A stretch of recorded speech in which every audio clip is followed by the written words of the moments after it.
Hey, good morning and happy Sunday. This is PFG Live, the podcast that asks you, what is your hardness and how flat are you?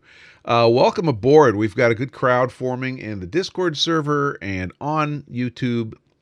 Welcome. So let's see. Tucker in Buffalo, New York reports 54 degrees Fahrenheit and cloudy and cold.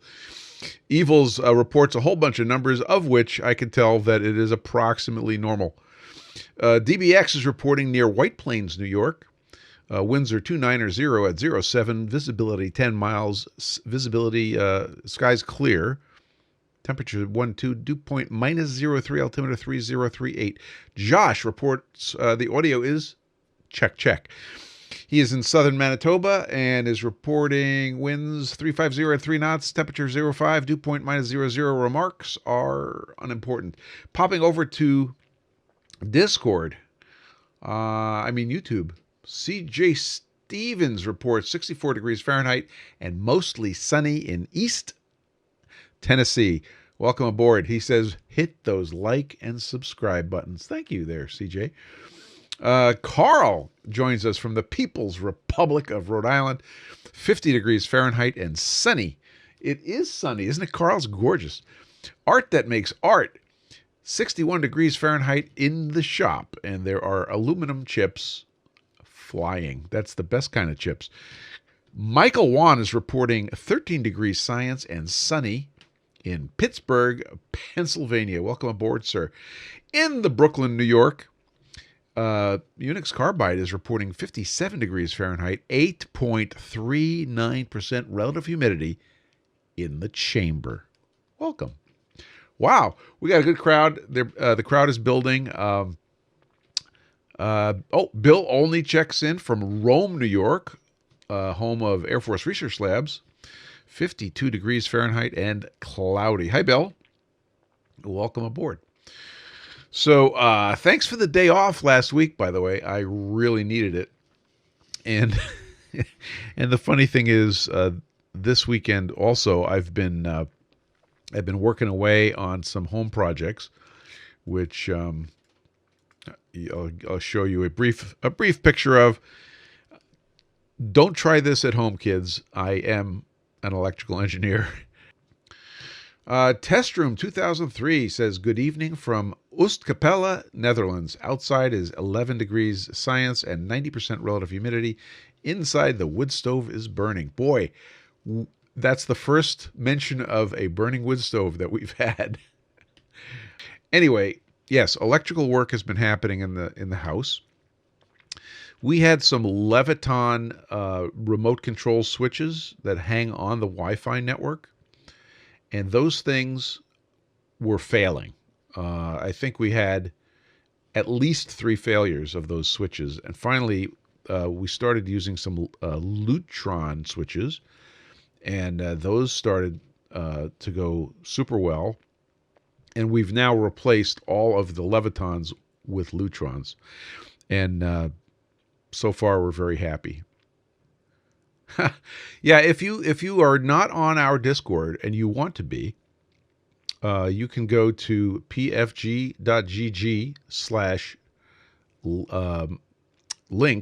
and then just scroll down and you'll see a line that says invite to the Discord server, and you're welcome to join. Anyway, yeah, so electrical stuff happening in the house, switching over to the Lutrons, which work really well. They don't work on Wi-Fi. They work on 915 megahertz, and they go over to their own hub. And then the hub is hanging on the network, and they work really well, and they have great antennas. Just saying. Evils asks, is that Zigbee? I don't think it is Zigbee. I think it's a proprietary 915 format. And it works really well. The problem is that when you're trying to be on the network on 2.4 gigahertz, there's you have traffic problems, right? There's a lot of noise. There's a lot of traffic. There's microwave ovens on 2.4 gigahertz. Silo's Garage is here. Welcome aboard. Hey, really enjoyed the interview on Precision Microcast. In fact, I had some things I wanted to talk to you about, but now is not the time. Some interesting things in the last couple of weeks. Actually, a couple of surprising things and a couple of delightfully surprising things. So the first major topic today is lapping, and the Toolmaker's Flat was the project, which was the target for the lapping, and the goal on the Toolmaker's Flat has always been to end up with a ringable surface and basically a surface that looks like a gauge block. And we've gotten close before and started looking for how to get it lapped in. Well, the lapping went well, except we ended up with a very flat, very nice, but a sort of surface that had a cast gray color to it. Hey, Hassan, welcome aboard. You just, well, now you see, now you're stuck. Now you're a member of our Discord, and it's nice to see you. Where are you located? We need a weather report. This is the tradition is you check in, location, current weather, and we'll train you. Don't worry, it's okay. So 2 weeks ago we had our after party roundtable. Robin was talking about how he uses a piece of paper on top of the lap to do the finish lap. In fact, Robin said that he gets really good results, and Robin's here, so he can correct me if I'm saying something stupid. He's getting really good results with the same grit. So I said, let me try that. So I started trying the paper, what we will now call the paper trick, right? And Robin showed using a piece of a Post-it note, which is basically a common piece of paper, nothing crazy.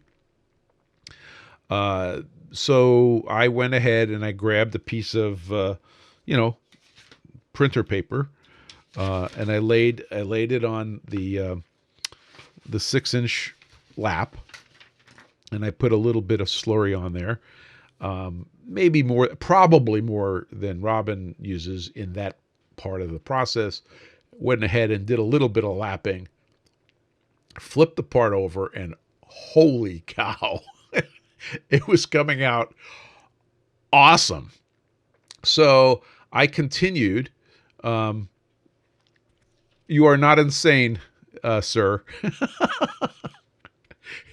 And if you are insane, you're in good company, which is the better way to put it. So I started getting this ridiculously good finish with same grit. And then the paper started. No, we'll leave that for later. So then what I did is I made a pile of paper, and after working it on with the 3-micron, I was in 3-micron land. I stopped and I looked at my surface, and I still was able to see little micro scratches.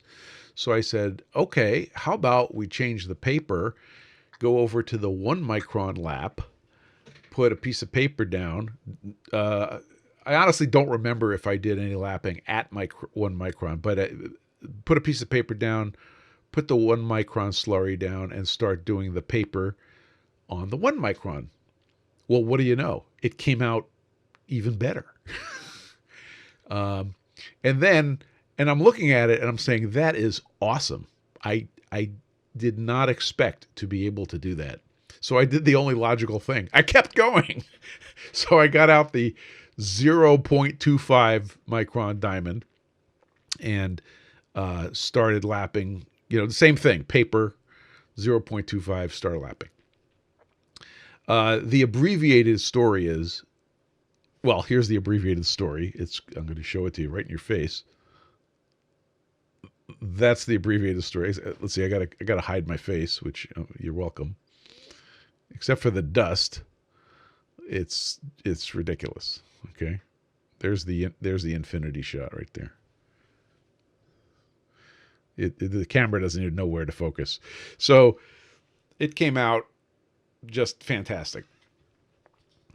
Yes, Evils points out, for those on audio only, I'm showing a perfectly clear mirror. It is stunning. So yeah, mirror surface. I would say that it's as good as a gauge block, but then I went downstairs and I fished out some of my gauge blocks. It's better. It's better than my gauge blocks. So I was sold on the technique. Now, I shortened the story a little bit because I found that I was wearing out the paper. I was ripping the paper in some instances. And it might have been that I was using a little too much slurry compared to what Robin was doing. It might have been that the paper was crappier. Not sure. So then I started, I said, oh, I have some rugged paper. So I got out what's it called? I can't remember the name of it, but it's designed to be waterproof. You print it on your printer, and then it's waterproof and tear-proof and all this good stuff. And it works really well. And I tried that. That was an immediate fail. It's made out of something that got gluey gummy. And that was a fail. Threw that out. So I'm in my shop, and I'm like kind of, you know how you get. You're kind of thinking, what the heck am I going to use? And literally, right in my view was this roll of filter paper. This is the paper that you use on your grinder as a continuous band filter. And I looked at it and I'm like, that is made to handle water, and it's made to handle oil, and it's made to be reasonably strong. So I said, that's what I'm going to use. So I took a piece of that and I started using that, and it was excellent. So it held up to whatever I was doing to it. So long story short, that was my process. Yes. So Adam says a nice matrix for grit to hide in between the strands. Yeah, it was super spectacular, and I know that we were probably good enough at 3 microns. We were definitely good enough at 1 micron, and 0.25 micron is overkill, which is the best kind of kill. So a wise man once taught me, he said, never leave well enough alone. So I didn't. And the lapping came out just stunningly well. And then if you look at the picture in the thumbnail, it's also flat. So you could have it be very shiny mirror, but not flat, or have defects. Or you could have it be kind of dull, but dead flat, which is where I was before. But now I think I'm able to get to both of them. So in full disclosure, I'm tweaking the process still. I don't think I'm 100% landed with it. But that's how you make a recipe. That's how you make apple pie. You try a couple of different methods. So that's the lapping story. Super happy with it. In addition, I think you saw the holder on the Toolmaker's flat. This 3D printed holder. It looks like a cross. It looks like an X, but basically it gives you a 3D printed plastic holder to hold the part while lapping, and it keeps your fingers away from it. I know Robin is fond of getting the force vector as low as possible on the part to prevent tipping the part. It does some of that. It's a pretty big win. But I think I would ship it, like if I was sending that to a customer, hint hint, I would ship it with a ring. So basically you have a way to handle it without, as my dad used to say, without getting your grubby lunch hooks all over it. And then I also designed, I don't have it up here, basically a case that would accept the flat on the ring and hold it inside of a case with a couple of screws to keep the case closed, such that the precision surfaces don't touch anything. And now you have a way to store it, to ship it, to move it around. So the next thing was, well, you got these rings of whatever design. I used brass heat set inserts in the 3D print, and these are 440 inserts, pretty short. It's not very long, and they require, these are button head not cap screws. These are button head screws, and they require a 1/16 of an inch hex wrench. So I have this hex wrench, and I've been using it, and it's great. And I said, when I ship this to a client, I want to ship everything. So I decided to make a wrench to go with it. So I went to McMaster Carr, and sure enough, you could buy these Allen wrenches, these L-shaped wrenches, and I just designed a 3D printed handle for it. This is two halves, and the halves are identical, right? They're completely symmetrical. So you just print a bunch of these things. You take two of them and you sandwich the wrench between the two halves. There's a shape in there, and you glue it. A couple of drops of our favorite filled cyanoacrylate, and Bob's your uncle. And then in about P3, we ended up putting the top on, which is actually a hex shape, which you can argue is both for artistic purposes, but also it gives you a place to spin it. And it also is a shape that is printable, and it came out really nice. So the full setup is the part you're lapping, the lapping clamp, which I wouldn't be shipping to a client, and then there's the storage and use ring, and then there's the custom wrench, and then there's the custom case. Fact is, I do have a project for a client that I am doing, which needs all of these things, and I sent a picture to the client of the mirrors we started getting, and they were extremely excited. About 1 million years ago, we did a live, and it was called, and you could look it up, it's in the playlist, it's called chromoflatosity, which is a word I invented, and as far as I know, it's never been uttered before I uttered it, and there's good reason for that. But if you think of, if you're an audio guy and you think of the audio spectrum, you've got low frequencies to high frequencies, and people do tests of their rooms, and they make spectral charts. Oh, look, my room is loud in the bass here, and it's not as loud in the treble, etc., etc. Yes, I'm looking at you, DBX. And you get a spectral view. I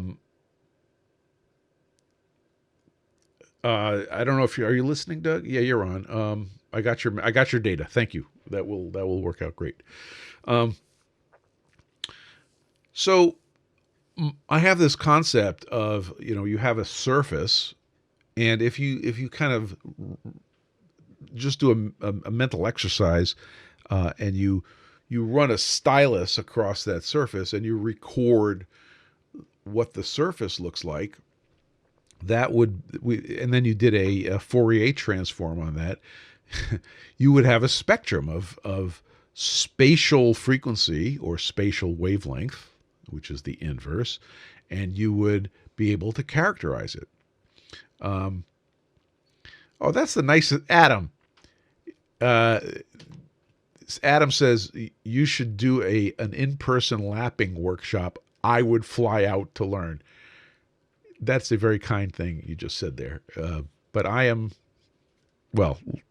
think somebody else said it better. I am not an expert. So we'll talk about that. So if you did that, you would end up with this spectrum of spatial noise or spatial response. When I was getting, so when I just grind the surface and you end up with a ground surface here, if you went ahead and did that measurement, you would start to see some spectral responses of, oh, you stepped over this much, which causes a little hump in the spectral curve, and you're using an 80 grit wheel, and that's causing kind of ridges at this rate, and that's what this hump is. And the whole idea is you're trying to get all the humps down. If you made a surface that was milled and not ground, you would have a lot of responses in the low frequencies, right? These are my tool marks, and it would be noisy all the way around. So when we're trying to get to this mirror surface, what we're trying to do is get all of those spectral responses down. When we did the initial lapping and we got that gray cast, we got the low frequencies way down. Everything was super flat. But then at the very tiny high frequencies, it started coming up again. That was why you were seeing gray, because there was some sort of figure, some sort of detail at pretty high frequencies. And then when we do this, the paper trick, which you can argue is polishing, okay? It's very flat polishing, but it's polishing. We push down those responses also. So one way to screw up this process is that you push down the highs and you push down the lows and you leave a hump in the middle. That's possible. And you could argue that when I did the first lapping with the paper trick and I looked at it and I saw, this magnificent mirror, except it had some scratches, that was one of those. That's an example of what we're talking about. And then, of course, we proceeded to push those down until there was nothing left. So that's how I visualize the process and the progress of what we were doing. And I think I was very happy about it. Now, there's some tweaking to the process that needs to happen, and my process is going to be a little different than your process. It's going to be a little different than Adam's process. It's going to be a little different than Robin's process. But the nice thing is, our optical flat is going to tell, and our eyeballs are going to tell us where we're at.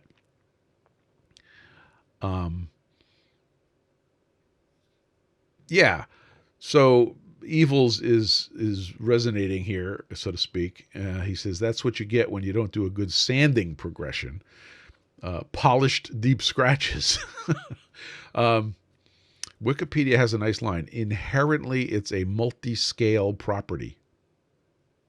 Okay. So it's a good way to think about this stuff. From bandsaw to optical flat. On there, okay, so Wikipedia has a surface roughness page, which Evils is pointing us at. So, once you hit this, I am looking at the specs that my client sent me, and we've done it. We've achieved it. The client had well, let me back up a little bit. So we have different tools that we use for measuring things like surface roughness. What I have discovered is that right around 4 microinches RZ, which is the harder one. Yeah, 4 microinches RZ, my instrument bottoms out. Kurtosis and skew parameters are interesting in this area. Did I say... I said RZ. I'm sorry, RZ. R sub Z. So, Robin, maybe we'll bring you in here in a second. So if you can bring your, get your video up, we could talk about it. I think my Mitutoyo surface roughness gauge, the one that has I should have brought it up. the batteries and the little probe that moves along. I think I have exceeded its ability to make a measurement. So my client does have a spec. I think we've well and thoroughly blown through the spec in the most positive of ways. But I don't really have a way to put numbers on that. The optical flat is very happy, and the process responds to all the little tricks if you need to, change the curvature. So that's pretty good. Robin, you want to come in and talk a little bit about kurtosis? Because I don't even know what it is. In fact, I'm not even sure he doesn't owe me $20.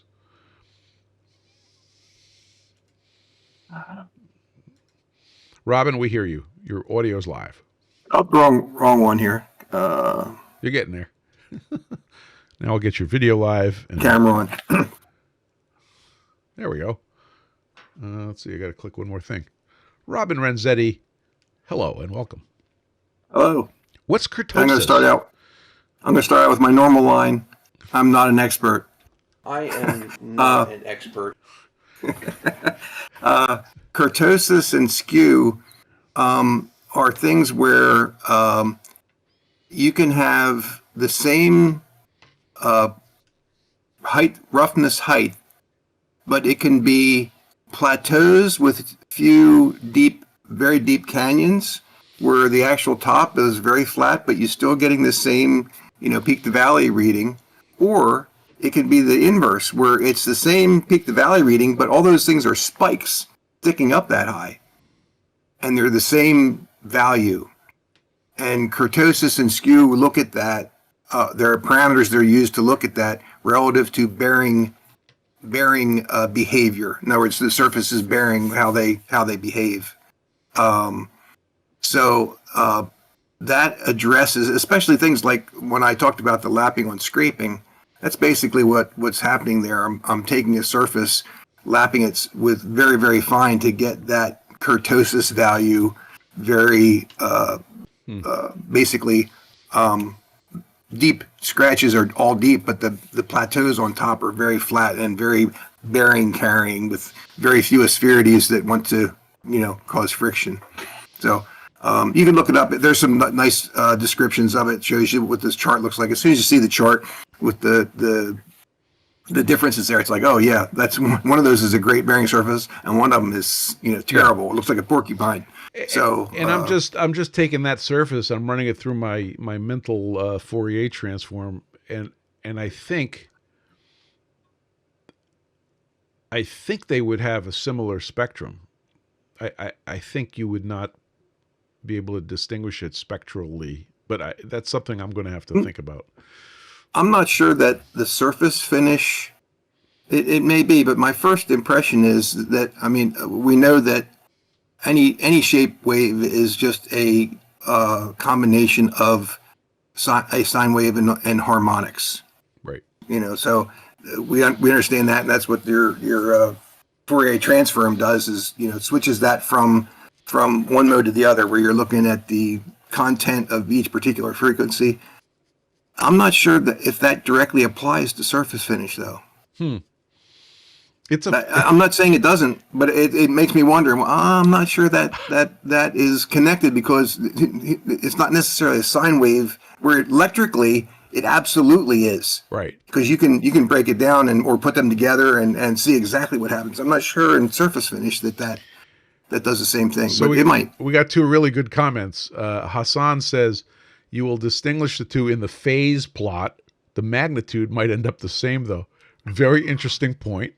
Mm-hmm. And Evils says, is a question, the difference between a 10% square wave and a 90% square wave, meaning the duty cycle.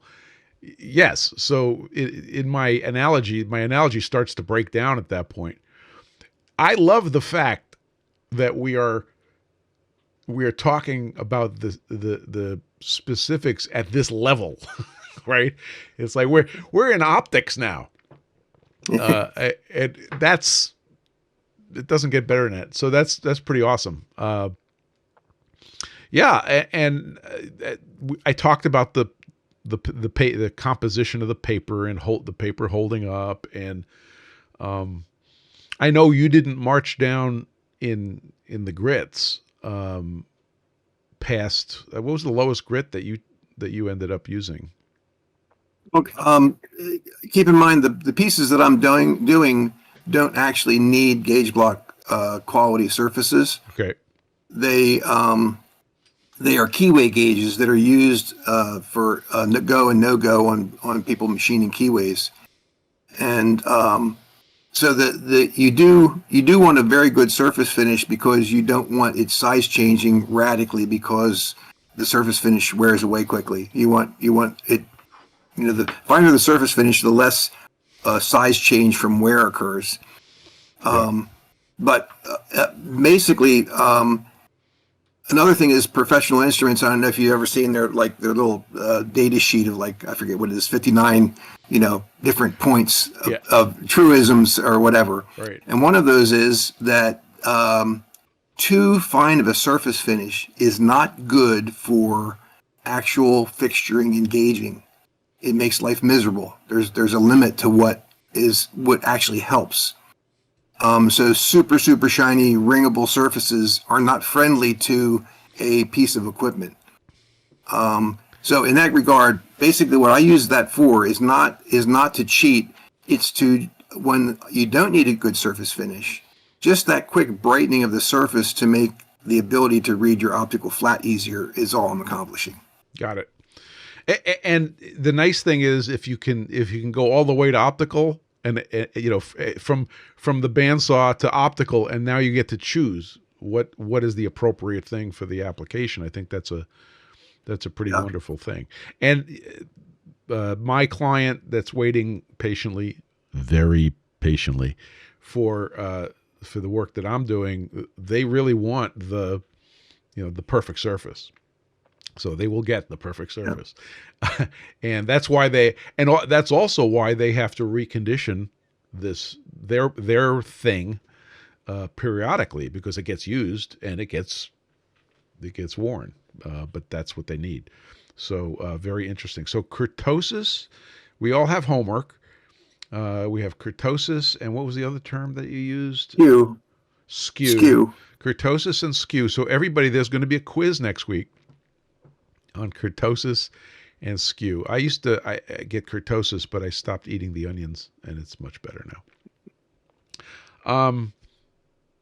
Well, I think I that's the topic. I wrung it out, but that's sort of a progress report. I want to say thank you very much, Robin, for throwing interesting chunks of knowledge into the cage, because I learned a lot so far. Thank you for proving that my statements about only needing 2 laps and forget everything except what the optical flat tells you actually works. So let's talk about that for a second, because I made this statement.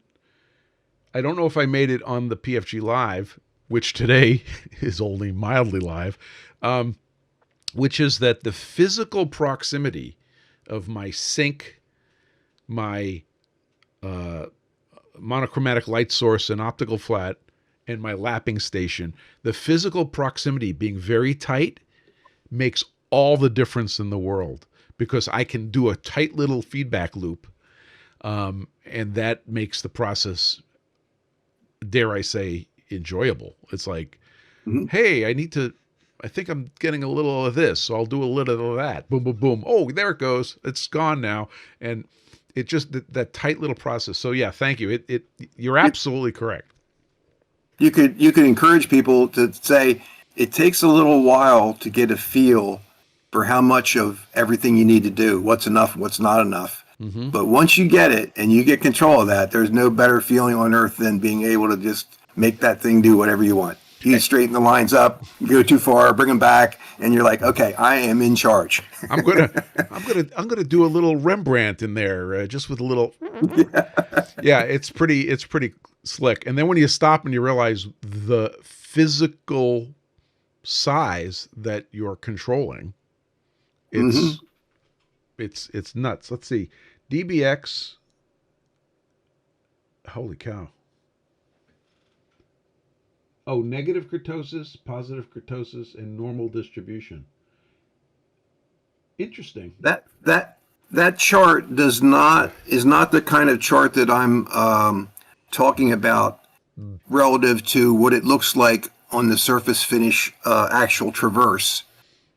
The surface finish traverse is the one I was talking about, Mm. where you're actually seeing the physical enlarged physical trace and seeing the flat plateaus with deep scratches, or vice versa, and that's the one. This mathematically is the right answers, but doesn't translate to picturing what it means in the surface finish. There are some things online that I saw that were gave that. So let's. I think we'll bring this in for a landing, and Okay. we'll pick it up next week. Uh, Frankly, because I have to do some more work on this stuff, and I'll probably have more to report. But I'm having more fun than I should, and I have you to thank for it. Thanks, Robin. I appreciate it. Yep. All right, cool. Um, let's see. We're gonna move you to the audience, and we're good. So next week we'll talk more about this. I need to move on to our other topic. Um, and if you guys have any questions, again, don't hesitate to put it in there. Once again, we apologize for not being live on YouTube this week, but a completely undetectable problem has occurred, and we won't be able to diagnose it for a couple of days. So the other thing that we had a breakthrough on, you may recall that we have instantiated a dry storage experiment. In particular, we want to be able to store our filament and keep it dry so that when we're ready to print, we can open a container, uh, pull the filament out, put it in the machine, and print. Um, and in my experience, I have pulled filament out of a brand new package that's still vacuum packed, and it didn't print well, and then I had to dry it, and then it printed well, and this made me crazy. So the whole dry filament movement started to at least in Kinetic Precision, to try to get dry filament on demand, so that your 3D printing would go well. Um, you may recall that we started an experiment with essentially seven containers. Uh, we started with a control, which is basically no container that would represent the filament sitting on your shelf. Which, by the way, when I watch videos of YouTube creators doing 3D printing stuff, and they have shelves with 20 rolls of filament, it makes me crazy. But I digress. So we have a control unit, which is just basically no container. We have the Sterilite plastic container that I had discovered, used, recommended for quite a while. And then we have the 5-gallon metal pail with lid, which I discovered, and decided that was going to be the best container because it was metal and et cetera, et cetera. We have the 30 caliber ammo can, which is actually not big enough to store a roll of filament, but it was of interest for other reasons, to keep desiccants dry. And then we had two containers contributed by Doug. Is Doug still in the chat? No, Doug had a run. So two containers that Doug discovered on AliExpress, which were a much closer fit. It was meant for dispensing juice, much closer fit to a roll of filament. And Doug took. Let's see if I can get a picture of the gang of containers up here so that we can all see it. Although I think most of you guys have seen it before. Um,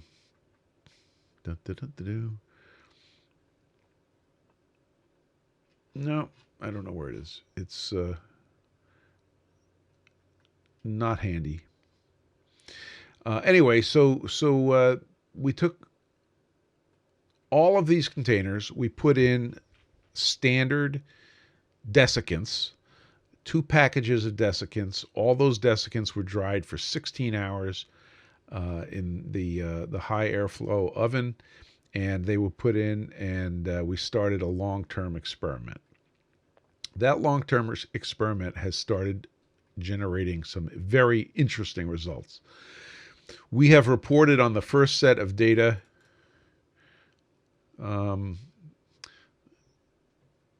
and we did that last PFG.Live, and now we're going to report on the second set of data. So here it is. Let's see if I get this going. We put up a spreadsheet. The thing that absolutely blew me away is how poorly the 5-gallon metal pail with lid is doing. It's actually ranked number 6 behind all the other containers. But equally surprising, maybe not that surprising, our $1.40 2.5 gallon Mylar bag, which we talked about, is doing unbelievably well. It's essentially almost undetectable moisture gain in that bag. And I have some hypotheses as to why this is happening. In between, in 5th place is our Sterilite container. So the Sterilite container is performing better than the 5-gallon pail, but not better than anything else. So the Sterilite is about to go out the window. Then we have Doug's 2 containers, and I'm looking for a picture of them, and I'm not finding it. So Doug's 2 containers, one of them was as supplied, and one of them was wrapped in aluminum tape. This is the HVAC tape. And the theory is that if most of the container was covered with aluminum, then it would be better. Well, surprisingly, it was worse. And I have a theory as to why that is so. So Doug's foil tape container came in at 4th, but his non-foil tape container came in at 3rd. Finally, the 30-gallon ammo can did really well, coming in 2nd place, and in 1st place, of course, our 2.5 gallon Mylar bag, which I happen to have right here. So we're all getting overly excited about these 2.5 gallon bags. There's a link to them on the website pfg.gg/links, and you'll find the link to those bags. You'll also notice that I stopped recommending the Sterilite. So we started batting around like the theory of what's going on with these containers. And the paper that we read from the Pacific Northwest National Labs, PNNL, indicated that water will march right through plastic at various rates, but it is almost as good as helium as crossing the plastic barrier. So that was really interesting to learn. And the paper basically said there's only 2 things that are going to stop water: metal and glass. Doug did a successful experiment with glass. That was great. And of course, we're playing with the aluminized Mylar and other metal containers. Do I have to fix that link again? I'll fix the link after the live. Thanks, Proteum. The link might go to the 5-gallon bags, but it's the same family. So if it's the 5-gallon bags, just look for the 2.5-gallon size. It's also, the parameters are, it's a aluminized Mylar. It's 7 mils. This is important for the conversation. Okay, I'll find us a new one. Don't worry. But Let me give you the details so you could look it up. The company that made the ones I bought is Home Sensei. The description is Mylar bags, resealable Ziploc, 2.5 gallon, 7.4 mils each side. So it's about twice as thick as the bags that you get from the manufacturer of filaments. And the number, the Amazon order number was X-ray 004 6903 7 Romeo 5. 20 pieces, 2.5 gallons. So these things were stunningly good. So we started thinking about, what's going on. So Doug, my friend Doug, fellow nerd, did an experiment in which he called me one day. He said, "Hey, can I come over and grab some unopened filament from you for this experiment?" So I said, "Sure." So he came over, and he got, I think, 2 rolls of filament that looked just like this, okay, from Bamboo, that were unopened. And here's what Doug says. I'm going to read it off my phone because I think it's a little easier.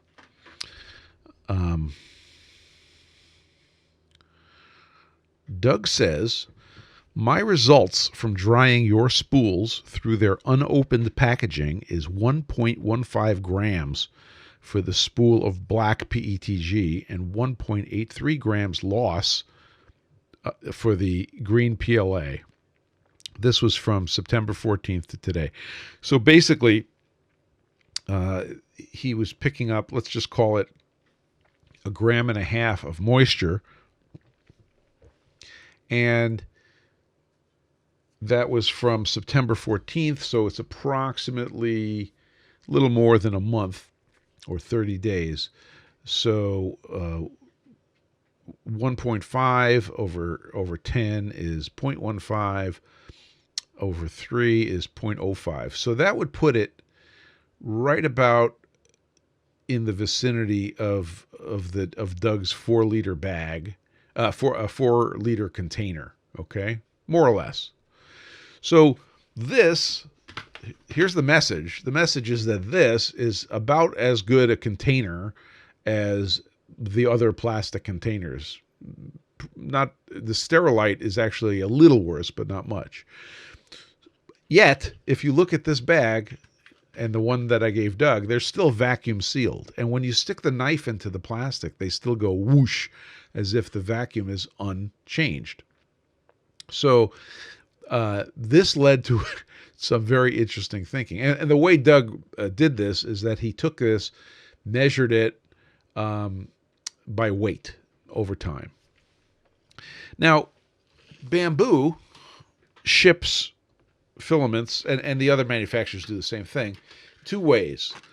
They do have the carbon, this one is, this isn't the carbon, this is support, but they do have some of their filaments, the expensive ones, tend to show up in the foil packages, and the other ones tend to show up in the clear packages. Well, we already are starting to see that this packaging is awesome compared to this packaging. Aluminum is better than not aluminum. That's the message. So further thinking started occurring, and we realized that the vacuum that they pull, there's 2 things that they do. They put a desiccant inside the package, and they pull a vacuum on it. And we had a long discussion on the Discord server about what this all means. And one of the hypotheses is that they pull the vacuum for size, just to make the thing smaller so that all this stuff is out of the way and they can box it better. Here's what I believe we've learned from all of these experiments. Number 1, the aluminized Mylar bags are absolutely superior to every other container that we've found. Number 2, the manufacturers are shipping some of their filaments in the aluminized Mylar bags. If the manufacturers are spooling the filament, and it's still warm, and they put it into one of these Mylar bags, that's good. And it will be at minimum moisture from that point forward. However, pulling a vacuum might be bad because now there's a differential pressure from atmospheric pressure to the internal pressure of this vacuum sealed bag. And which direction do things want to go now? They want to go from outside to inside. So any effective porosity of this bag is going to suck in moisture. Yeah, Tuck says it auto pulls water into the bag. Yeah. So, we promised 3 recommendations for manufacturers. Recommendation number 1, always use the aluminized Mylar bag. Recommendation number 2, lose the vacuum. Forget the vacuum. I believe that our experiment that's going on downstairs, because it's a zero pressure situation, as the air pressure changes, that bag can move because it's not constrained. And that makes the differential pressure from inside the bag to outside the bag 0. There's no force pushing, gases, including water vapor, into the bag. When you vacuum seal it, you are creating those forces. So, recommendation number 2, lose the vacuum. Recommendation number 3, lose the desiccant package. Those desiccant packs are doing pretty much nothing. See the recent video from CNC Kitchen. Stefan does a great job talking about desiccants and desiccant packages. And quite frankly, you have to think of your spool of filament as being a sponge, just like the desiccant package. Okay? Evil says worse, the desiccant package could be bringing moisture into the sealed bag. Right. So if they crack open a big tub of 500 desiccant packs and it's sitting there, well, it's absorbing water sitting there in the factory. So recommendation number 3, lose the desiccant pack.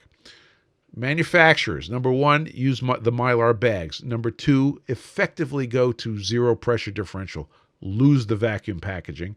Number 3, lose the desiccant. I believe that if you are truly spooling the filament as it's coming out of the extruder and you're chopping it off in 1 kilogram, spools and packaging it, put it right into that bag, do those 3 steps we said, and it is going to arrive perfect and ready to print. Bamboo is executing a very interesting social experiment in that you'll notice that all of their new filaments, PETG, HF, XXXX, HF, all of their new filaments, they say, this is a new special filament and you need to dry it before you use it. I think the way more important thing they are doing than creating these new filament formulations is training the customers to dry the filament before they use it. And okay, I'm not against that at all. But the opportunity exists for me to be able to pull this off my shelf, open the bag, and use dry filament. And right now, they're not doing it. So Dale says, I'm not convinced we know who does this, but I'll just modify what you said, Dale. Dale says they actually run the filament through a water bath to cool it as it comes out of the extruder. I would like to see some proof, but several people have seen that. That's pretty horrible.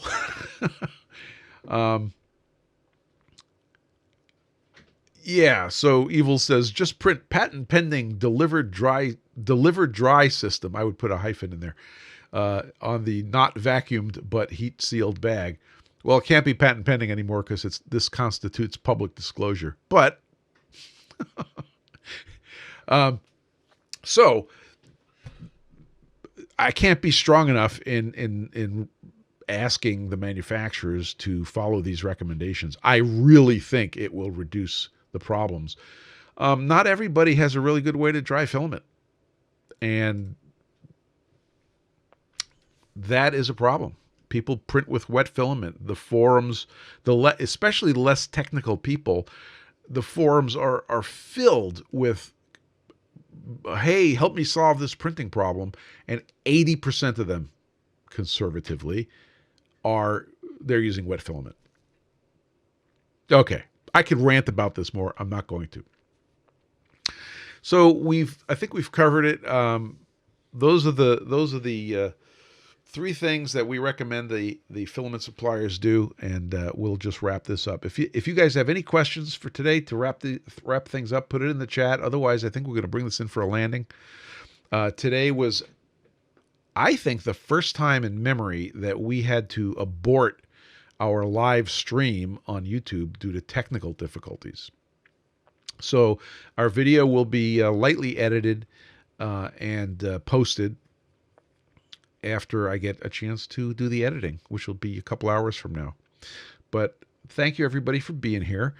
We will be in the after party roundtable for a chat on our Discord server. If you'd like to join us on our Discord server, go to pfg.gg/links and look for the line that says invite to the Kinetic Precision Discord server.